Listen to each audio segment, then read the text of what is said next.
সারা দেশে অনুষ্ঠিত সভা সমাবেশ সহ নানা বিষয় প্রতিনিধিদের তথ্যে ডেস্ক রিপোর্ট। মাদারীপুরে শ্রমিক দল নেতা শাকিল মুন্সিকে কুপিয়ে হত্যার ঘটনায় জড়িতদের গ্রেপ্তার ও বিচারের দাবিতে সংবাদ সম্মেলন অনুষ্ঠিত হয়েছে। এ সময় হত্যার ঘটনায় জড়িতদের দ্রুত গ্রেপ্তার ও দৃষ্টান্তমূলক শাস্তির দাবি জানানো হয়। বরগুনা জেলা প্রশাসন ও ইসলামী ফাউন্ডেশনের আয়োজনে সরকারি ও বেসরকারি ব্যবস্থাপনায় হজ যাত্রীদের প্রশিক্ষণ উপলক্ষে আলোচনা সভা অনুষ্ঠিত হয়েছে। সভায় প্রধান অতিথি হিসেবে উপস্থিত ছিলেন জেলা প্রশাসক মোহাম্মদ শফিউল আলম। সুনামগঞ্জের পাথারিয়ার দেহকিয়া গ্রামে প্রাইমারি স্কুলের মাঠ থেকে অবৈধভাবে মাটি খনন করায় মানববন্ধন ও উপজেলা নির্বাহী কর্মকর্তা বরাবর স্মারকলিপি প্রদান করা হয়েছে।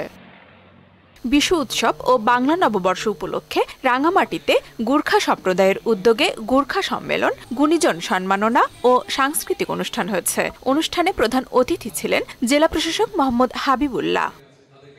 হবিগঞ্জে ধর্মীয় অনুভূতিতে আঘাতের অভিযোগে টিকটকার মুক্তা ও ইব্রাহিমের বিরুদ্ধে মামলা দায়ের করা হয়েছে। গাজীপুরের কালিয়াকৈরে কেন্দ্রীয় বিএনপির নির্বাহী কমিটির সদস্য ও সাবেক মেয়র মুজিবুর রহমানের নেতৃত্বে পহেলা বৈশাখ উপলক্ষে আনন্দ শোভাযাত্রা বের করা হয়।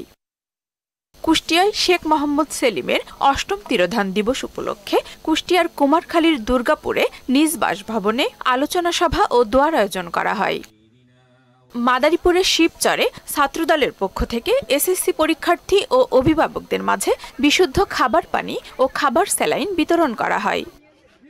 নববর্ষ উপলক্ষে পিরোজপুর জেলা বিএনপির আয়োজনে সাঁতার প্রতিযোগিতা অনুষ্ঠিত হয়েছে। এতে প্রধান অতিথি ছিলেন জেলা বিএনপির আহ্বায়ক অধ্যক্ষ আলমগীর হোসেন।